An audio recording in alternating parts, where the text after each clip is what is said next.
Welcome everyone to TAG Cybersecurity. It's April 21st, and we have as a guest speaker Kat Jungck from Nike, formerly from F5. She's going to talk more about zero trust architecture in a moment. At the top here, my name is Michael Gan. I'm the ED of TAG. We're going to do some TAG industry TAG news, and what I really wanted to do is just highlight two programs that we launched earlier this month, and that is the mentorship program and the consulting program. If you're, from a show of hands, I have you all in grid here. From a show of hands, who's getting the TAG newsletters and reading them religiously? Perfect, perfect. I'm going to add several of you onto that list now. Thank you. So we have launched a bunch of new programs. I'll share a link here in the Discord chat for the newsletter, but I wanted to highlight two programs. One was mentorship and one was consulting. Austin mentioned mentorship earlier. I'm going to share my screen and let's see if that works out great.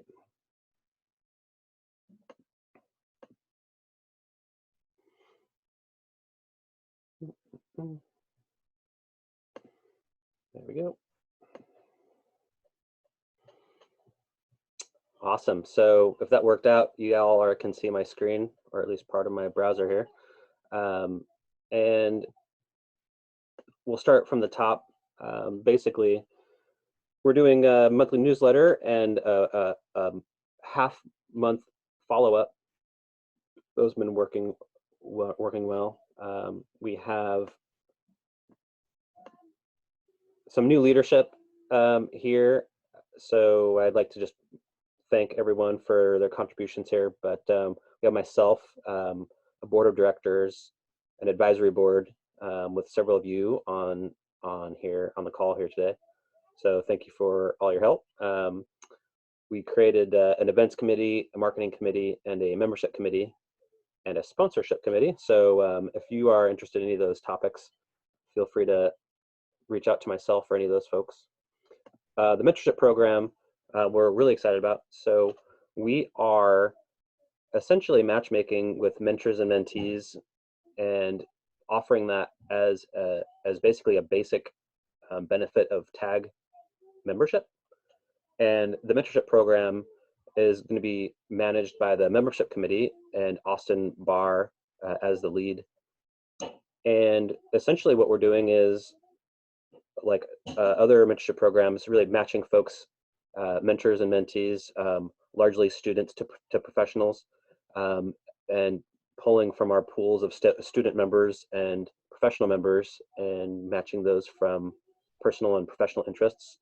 And we're looking forward to this sort of a launch pilot process in spring and summer, and then relaunch this with probably some tweaked learnings in fall, and that'll follow the collegiate calendar for the year, and then we'll integrate a lot of what we've done into Bash next year. Bash is our summer student scholarship fundraiser. This year will be probably either won't happen or largely changed due to coronavirus.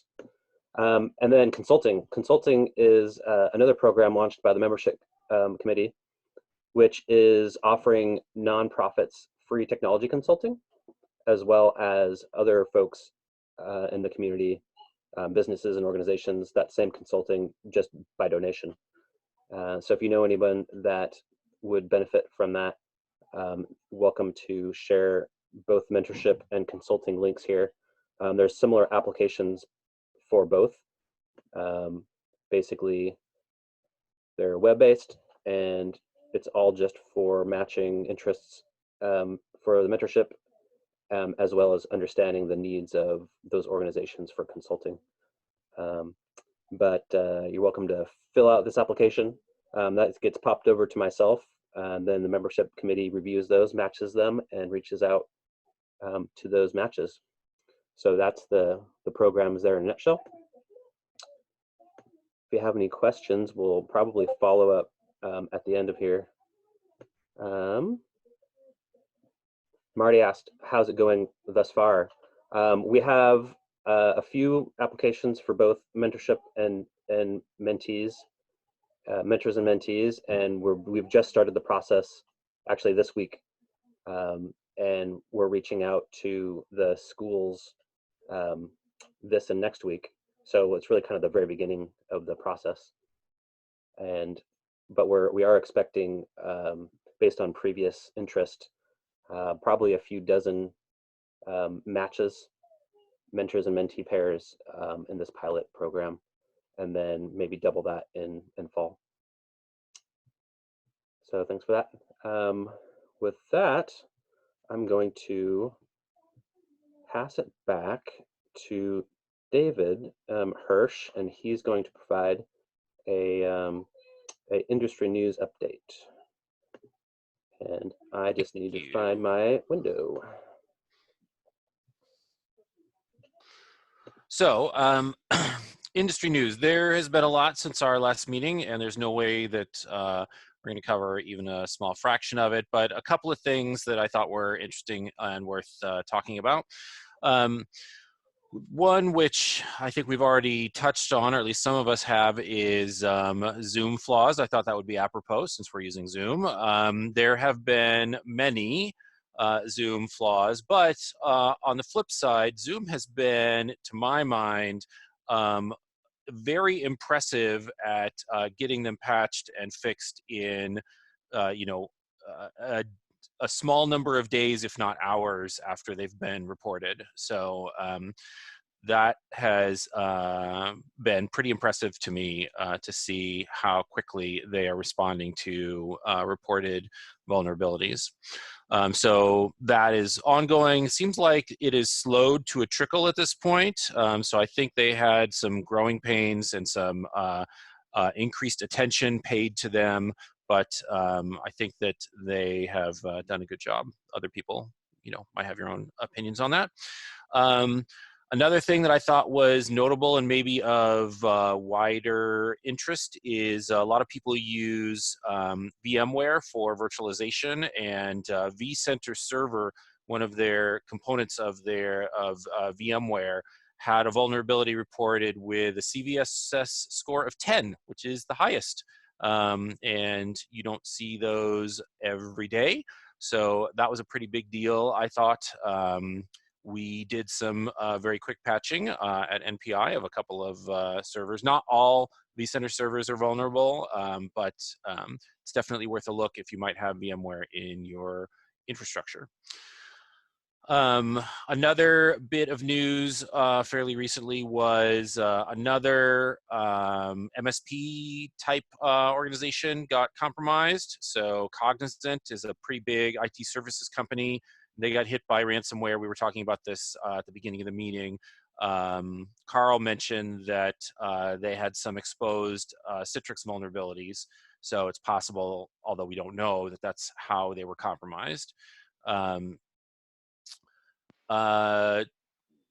other attack that I thought was notable is the TrickBot malware team has started pushing, at least in Germany, an app to Android phones that bypasses MFA. We spend a lot of time advocating for MFA as really good security, but if your phone that you're doing MFA on is compromised, then MFA stops being as useful and secure. So I thought that was interesting.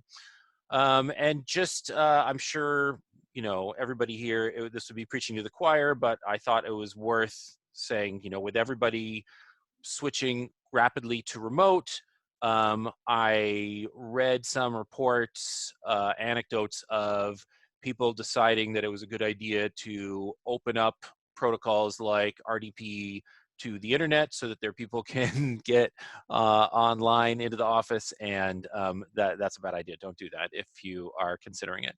I'm sure nobody here would do that, but yeah, just don't do that.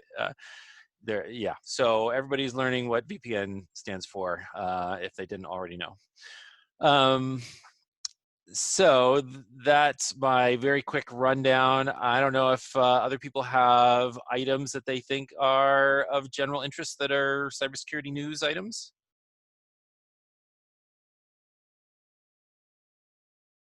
I guess I'd be curious if any of you in your organizations are getting hit with phishing that is taking advantage of the coronavirus situation. I think we had a few early on. So 79% increase, and it's all been COVID. Yeah, we're getting hit hard. I've even gotten, some classic spear phishing based on COVID directed, to me. And I'm not even an officer in the company. So yeah, it's definitely on the rise right now. We just increased our filters, our email filters for our clients, so we haven't seen or heard anything personally.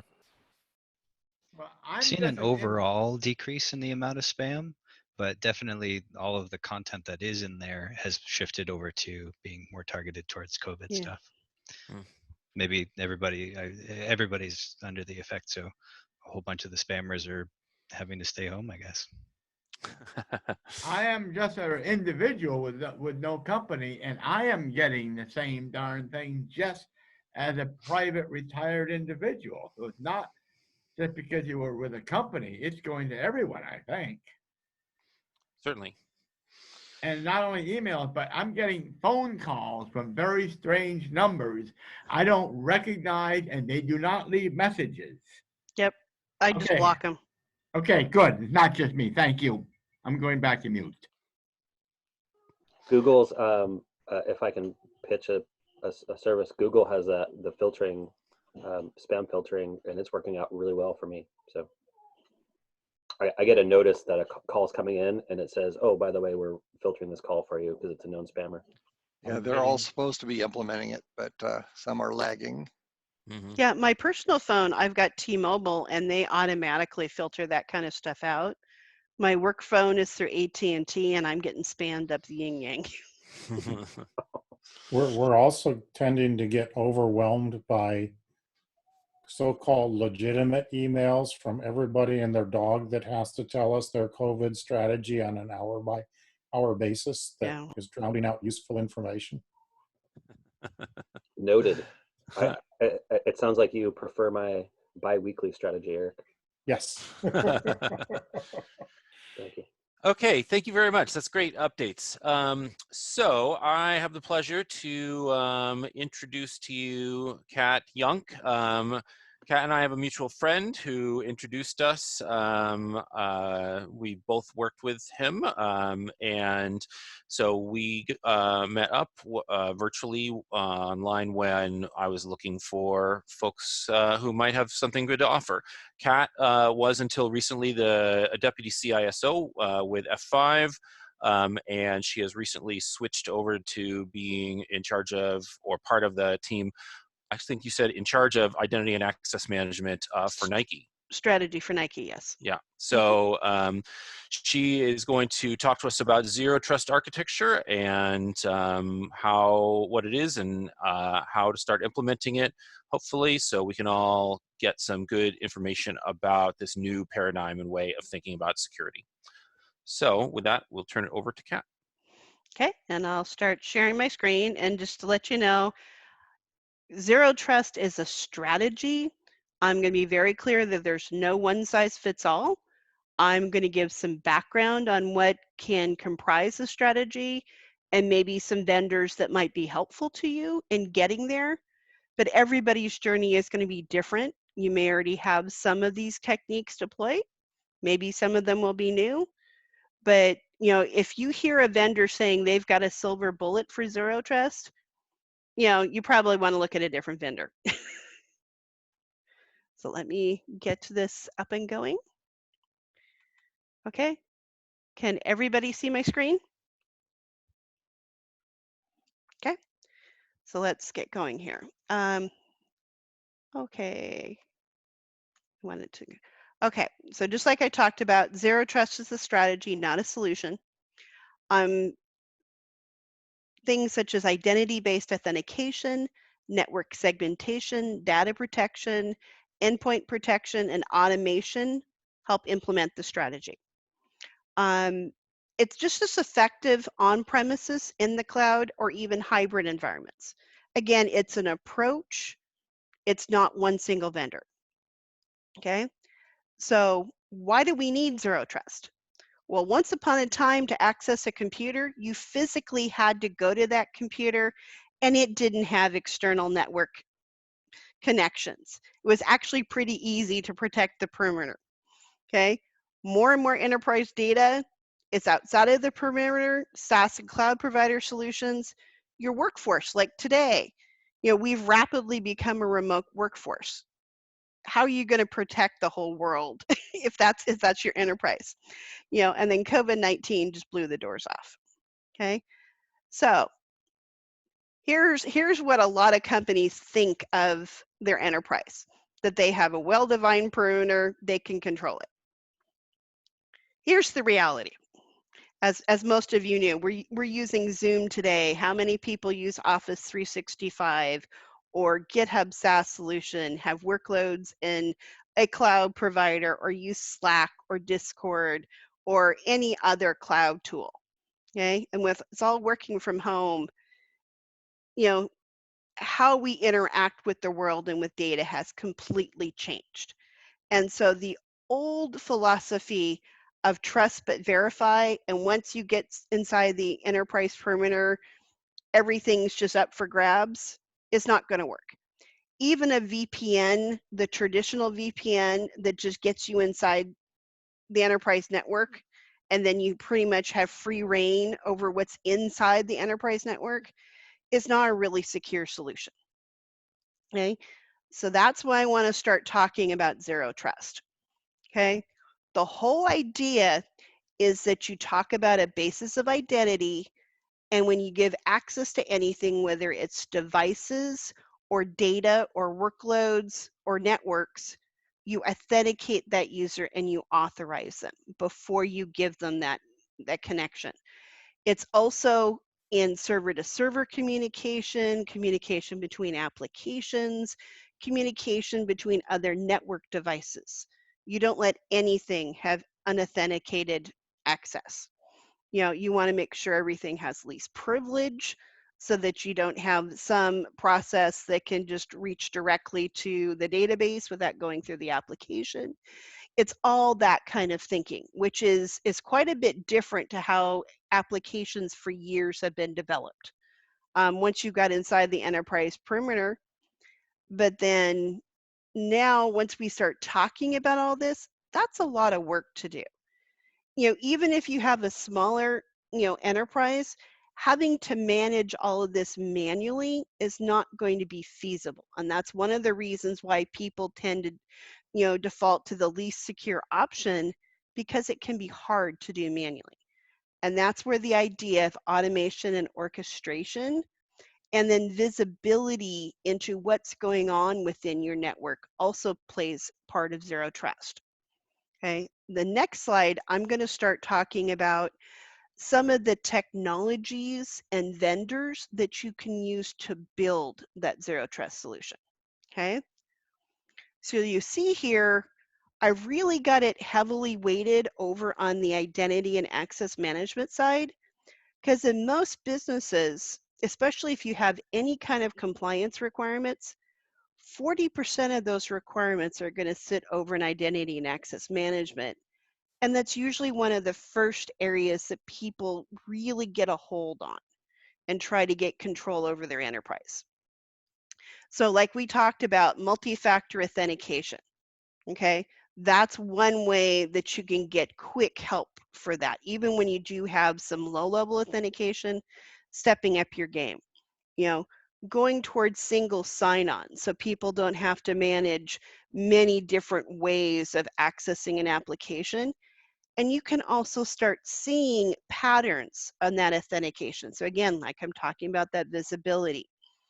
As you're using more cloud services, those actually become very easy to automate with single sign-on.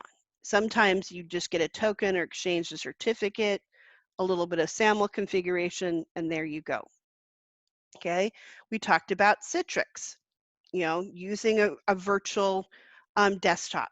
You can even now get them as SaaS solutions. There's a company called Tahama that will spin up data rooms for you with secure VDIs and do gateways into your organization. Mobile device management, which can also be endpoints like workstations. That's also coming into play here. Privileged access management, that's all your admins and your server to server communication. Then there's also identity governance. When people leave and join your organization, they change roles, making sure you do access reviews, make sure that when they leave the organization, that access is gone. Those are a lot of the foundational pieces that you might have for Zero Trust. Network access control is another one.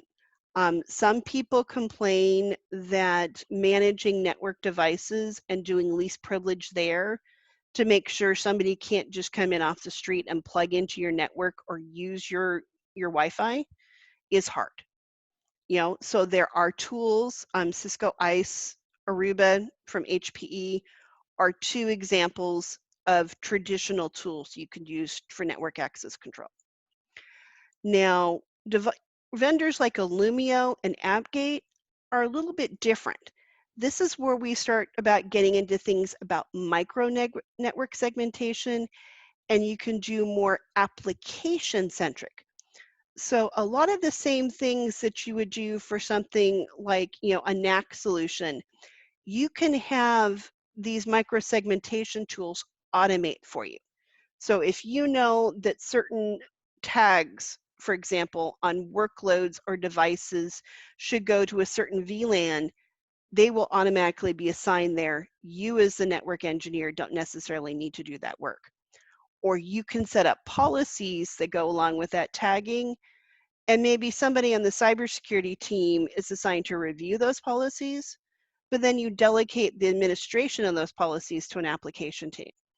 Especially for larger organizations, that becomes, more usable and especially more application centric. So it's not necessarily the cybersecurity team pushing out those requirements. You can do what they call micro TLS VPNs, so that each time it isn't just one wide open pipe into your network, that each application can have it defined on what ports and protocols, and it's a single TLS connection for that one application. It doesn't give you access to everything in the enterprise. So again, those are different ways that you can approach it. And this is kind of like the bare bones starting points, of Zero Trust. The next slide, I want to talk about a slightly different strategy that isn't so identity centric, but might work for organizations that had other solutions already in place. Okay.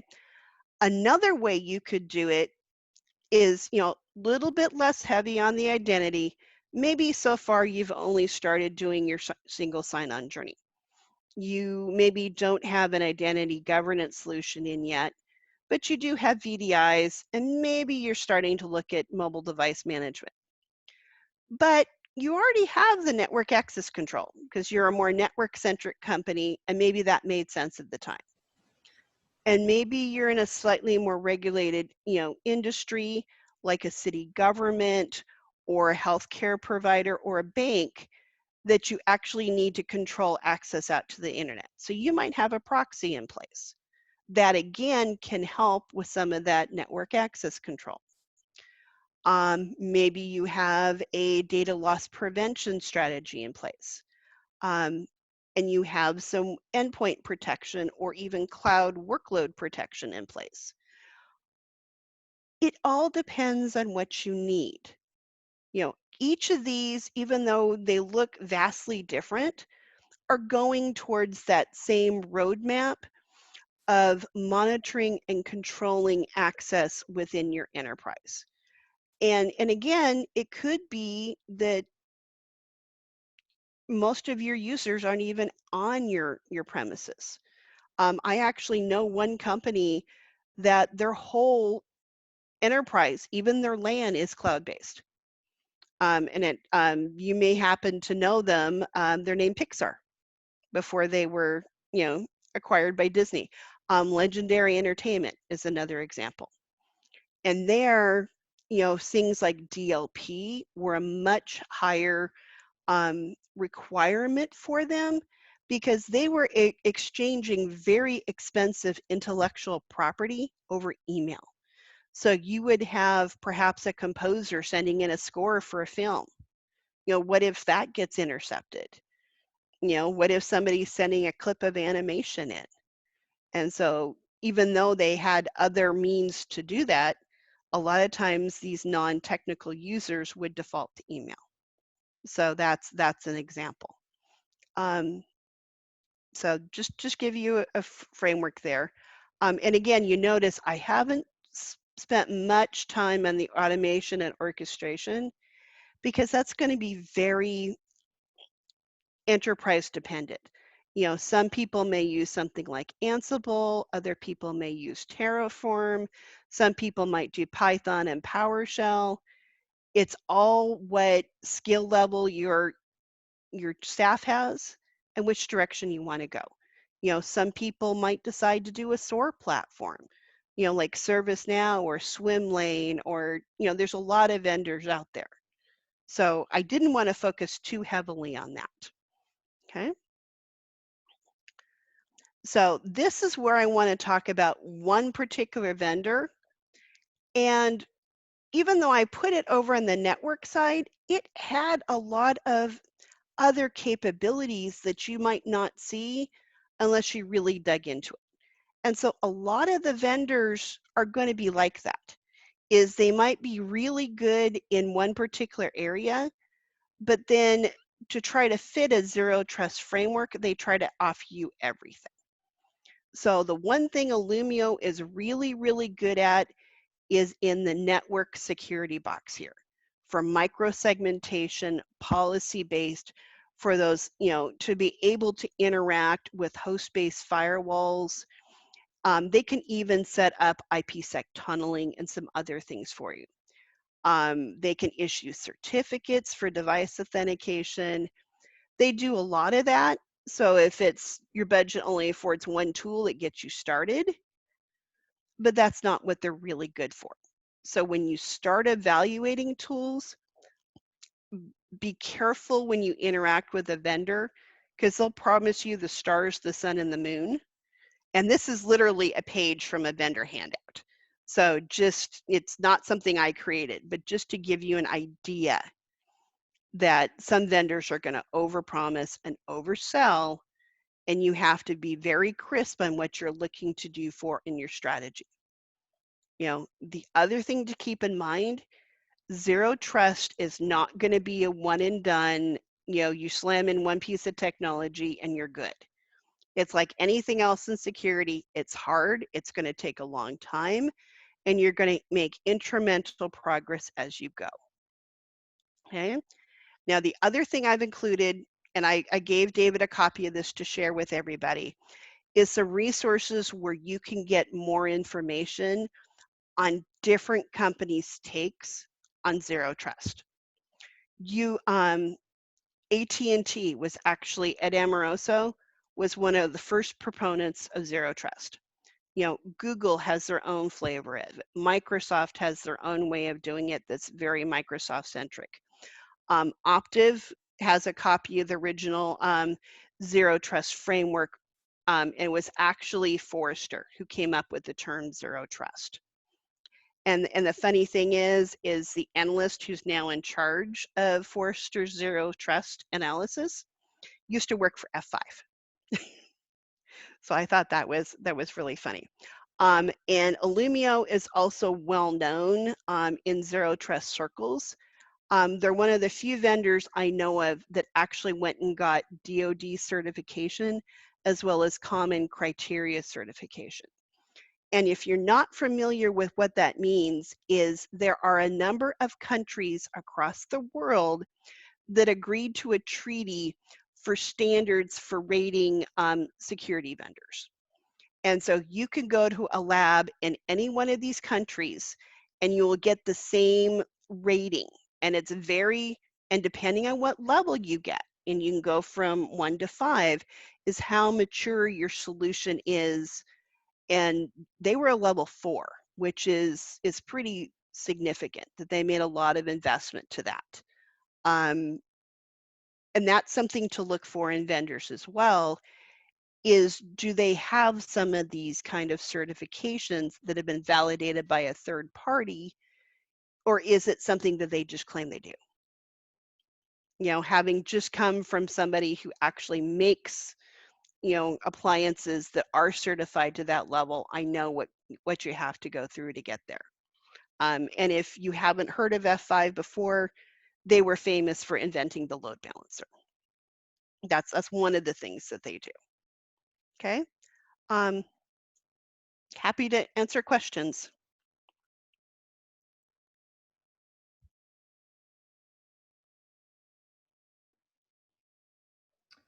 Well, Kathleen, would you mind going back one slide to slide 9? Sure. This one? Yeah, I'm really interested in maybe digging a little bit deeper into the 4 boxes, maybe with some examples where you name applications that we would be familiar with and how you applied them. Okay, so you're talking more like about here? Yeah, that would be good too. I was also curious about the Illumio, is that it? Yeah, how you applied that, yeah. Okay, Illumio is, I know it more as a workload protection, but it can also be used for micro network segmentation. So like say, for example, you have Cisco switches and you have a Palo Alto firewall and you have network access control, whether it's Aruba or Cisco ICE. Illumio can actually orchestrate how you do that network segmentation through integration with those technologies. It also can work with a host firewall, both for visibility on what traffic is going between servers and workstations or server to server. One POC that I saw of it that was kind of illuminating for me, and what was originally its use case, was showing a SQL server communicating out with Firefox. It's like, what the heck was Firefox doing on a SQL server? And before I had the Illumio visibility agent, I never saw that traffic. It's not something you normally use for it. And then we proceeded, once we had visibility of how different applications were talking to each other, to start eliminating the ports and protocols that weren't being used. That's one way that you can use Illumio. Okay. Another way is, say you have an application that has an application server, a database server, it might have front ends, and you want to control that those servers only talk to each other on certain ports and protocols. You could set a tagging strategy that it didn't matter where those sat on the network, you automatically had segmentation because they couldn't talk to anyone else. You didn't have to update the IP addresses. It was all to do about the tagging strategy. Okay. You can also use Illumio to have secure communication between users and applications. It was kind of clunky, and it actually, if you wanted to do something like that, I'd actually recommend AppGate. It's more user-centric rather than workload-centric like Illumio's. Does that help? Quite a bit. The examples really help, so thanks. Okay. And then, you know, for example, oops, I went back on that. Okay, Duo is a multi-factor authentication vendor, but they also do single sign-on and adaptive authentication. So it's one of those things that it just depends on what you want to use them for. I just picked them because they're a pretty well-known name in that space. The same thing for Okta and Azure AD. Are you guys familiar with single sign-on? Okay, if you need me to, I can go in there. Now, CASBs are a little bit different in, it depends on which one you get. They were originally used as cloud access brokers, but now they've expanded. They can be anywhere from a cloud proxy if you need them to. They can do adaptive authentication. Like say if you're using Office 365 and you only want people who are coming from personal devices to be able to read their email, but you don't want them to say be able to download it. You know, a CASB could be a middle person in the middle, and they could detect if you had an organization issued certificate from the mobile device manager, and they could do adaptive policies on what you're allowed to access within that cloud provider. CASBs also can be used to extend network tools that you already have. Like say you already have a data loss prevention provider or other security software, the CASB could then expand that into certain cloud applications. A really familiar use case is, email security. Sometimes you want to get an additional vendor, and instead of putting them in the path of the email, maybe you just want periodic scanning. Or there's different ways that you can use a CASB, but that's kind of what it's used for. Okay. Other questions? Kat, can you spend a minute talking about, let's say that we have, for example, we have a bunch of clients. They probably aren't interested in, particularly now, spending a lot of money on a new thing. If we wanted to take, first steps towards zero trust, what are some of the things that we might look for that would be reasonably good payoffs for, moderate amounts of effort and, perhaps money? Where should somebody start moving in this direction? Okay, the first two would be looking at getting their identity house in order. So either a single sign-on or cleaning up their Active Directory. Those are two things that you can depending on what they already have, you might be able to do for little money. Like say if they have a Microsoft license, you can start doing single sign-on through Azure AD fairly easily. If they have a reasonable size organizational network, you can start segregating them, say with VLANs. That again is staff time. It's not a cost of a product. But again, that would get them set up to start going in that way. Separating user traffic from device traffic might be one thing. If they have IoT in the environment, you definitely want to get that IoT on a separate VLAN. Mm-hmm. So those are real low-cost ways of doing it. That's good. Thank you. Okay. Other questions?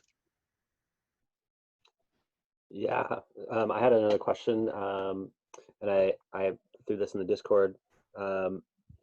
Generally, the question was common missteps with zero trust, how to avoid them.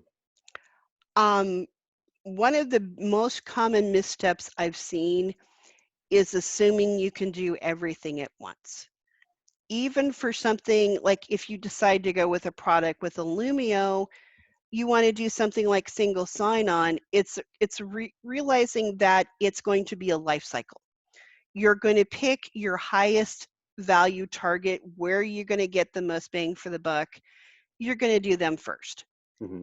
And then if you have a certain amount of resources identified, then that becomes a program that you just incrementally add value as you go.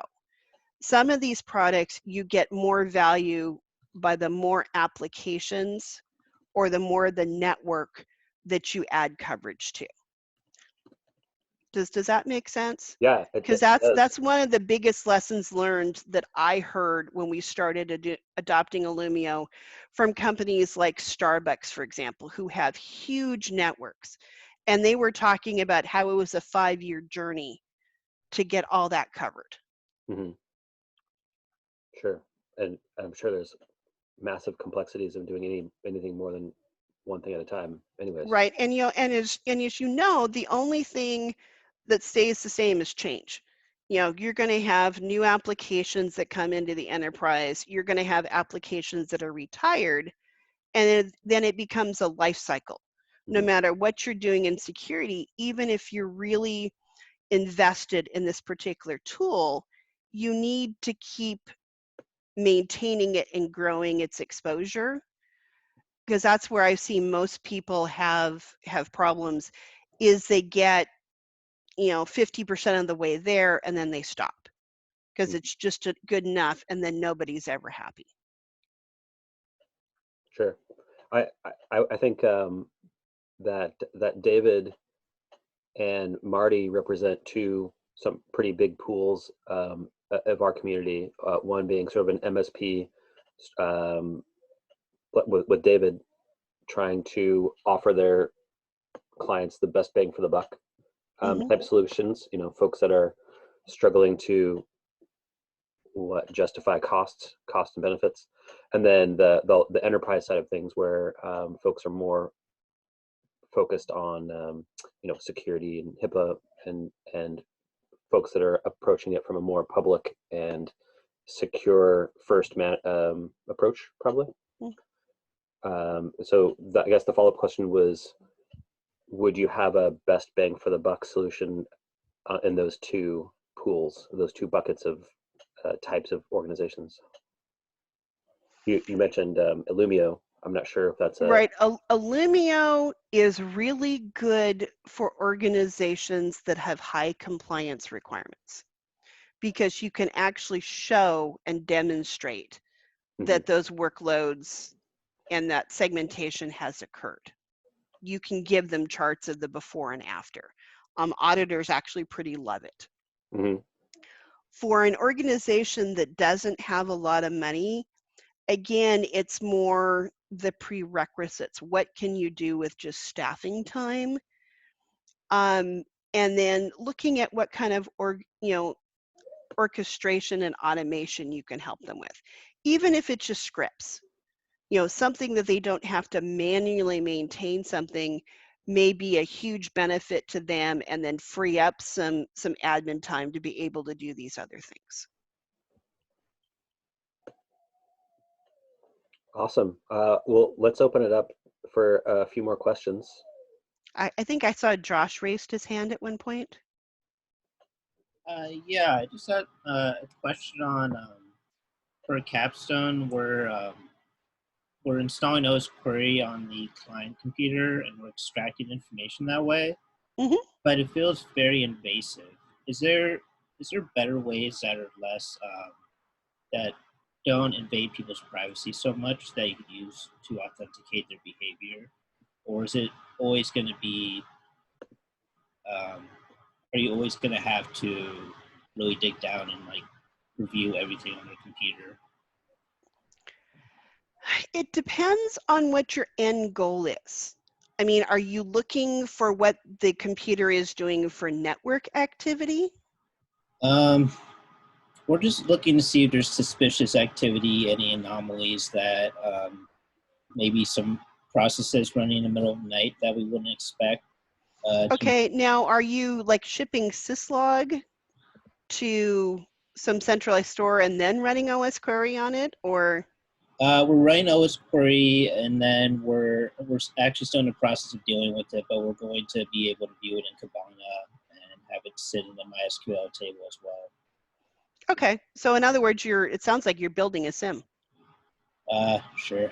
If you want to call it that. Well, I mean, that's pretty much what a SIM is an indexed data store that you can run queries against. And you have some sort of values that you can query against to find trends. Yeah. I guess the big question I had is how do you balance privacy and the need for authentication? Is there a line? Well, there are different ways you can do authentication. You can do authentication based on a machine ID, or you can do authentication based on a person or a service ID. Which are you looking for? Well, we're basing it off the machine, but we're also going to get user verification as well. So it'll be okay. And ways that some organizations balance that is if the user verification is just some random number that you have to go to additional source to find out who that person is. That's one way of preserving privacy. Another way is as you're ingesting that data, if there's any truly private information, either encrypting it or obfuscating it where it may not be relevant. Okay. Okay. You know, that's like, for example, that's how Quicken Loans does it. So they have to have some way of tracing it back to a user, but any personally identifiable information is stripped out. Okay. Yep. Great. Thank you. Okay. Any other questions? I have a quick question. So I'm having trouble seeing how this all works because I don't really know what a lot of these vendors do. So I have an example, or I have a quick, I don't know. So say you designed you have a organization, you design their zero trust network and everything's perfect. And you picked your vendors, and I was wondering what the flow of information would look like. For instance, say you had an engineer who wanted access to a VDI, and he was kind of, he needed access to like kind of company secret information. I was wondering what kind of flow would that look like? Okay. At some point in time, there would have had to have been a request to authorize that user to have access to that company information. Okay. That would be done usually for something like a identity governance tool, or something like ServiceNow that would have a request flow that would record the person's access. Okay. Okay. And then the single sign-on service, the user would log in for there, and there would be some record of the authorization for that user after he's authenticated and what he was allowed to access. Okay, so to actually log into the VDI, he'd have to go through the single sign-on. Okay, then depending on what that access was, the risk level, he might also have to do multi-factor authentication for additional factor. Okay. Quick question on the request authorization. That's automated or? Usually, I mean, yes. So if you go into the request, as soon as it goes through the request flow, any approvals that are needed, once that's happening, there's a lot of tools that you use to automate, to update wherever your authorization information is stored. Some people use Active Directory. Some applications have their own database.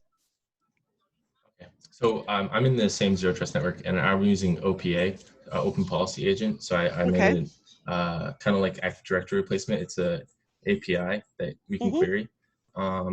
And so yeah, I'm just having trouble kind of.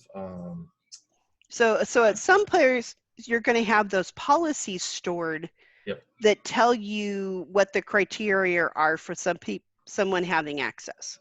Yes. So I'm just wondering how you would establish an identity. Specifically, like we have OS query, when we're looking at the machine ID, we also have multi-factor authentication. I was wondering what kind of. So an identity could be a cryptographic certificate, unique issued to that machine. That's one way to establish identity. When you register a user, giving them a username, that's also a way to establish identity. And then they could have a password or other factor that validates their identity. So at some point in time, there has to be a registration step to get them that identity, whether it's a device, a service account, or a user. And then a lot of times you can automate that. For example, when a device first gets joined to a domain, you can issue that certificate. Yep. Or if they register into a network access control product, they're issued that certificate. Does that help? Yep, that's kind of what we have right now. I'll just yeah, thank you. Yeah, and like I said, there's lots of different ways to do that. It just all depends on what works best for you. And it almost sounds like you're starting to design a software-defined perimeter solution.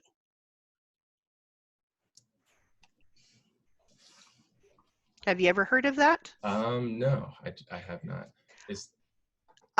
It's one of those ways. Again, it's you use identity to define the perimeter, and then you communicate over like TLS certificates, rather than just using an IPsec VPN. And once you're in, you're in.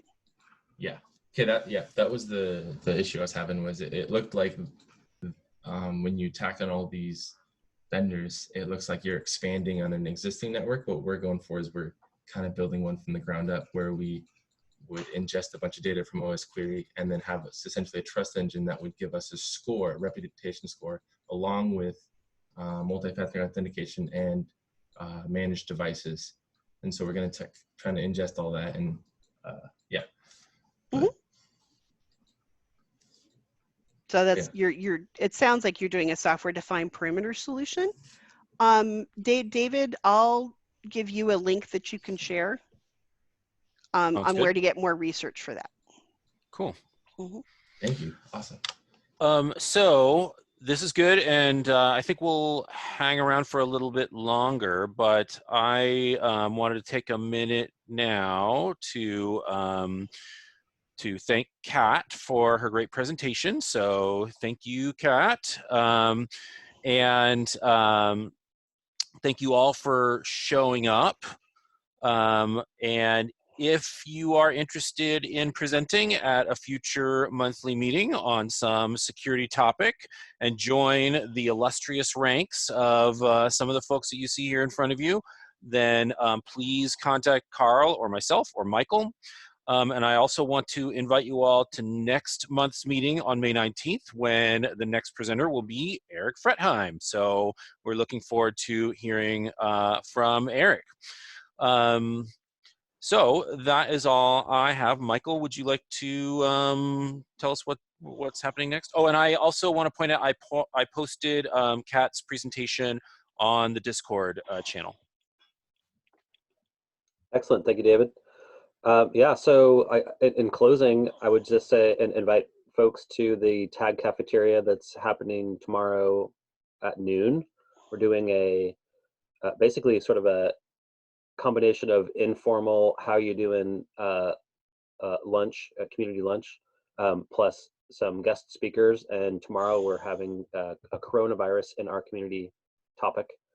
And that is with Guy from the Chamber, Gina from the Port of Bellingham, and Eric from Small Business Development Center from WW. And we'll just talk about what's going on and resources that are available, some status updates. I'm sure folks, or some folks here, watched Governor Inslee's announcement at 5 earlier today. So we'll talk about that. And yeah, it's basically a fun / informative community weekly lunch. And then we just started a weekly happy hour as well, Mondays at 5. Bring your snacks and your favorite beverage and virtually enjoy happy hour with your peers. So that's the two announcements I'll end with. And I think we're at the point where we'll stop the recording here and then just kind of have an open discussion format like we opened with. And you're invited to stick around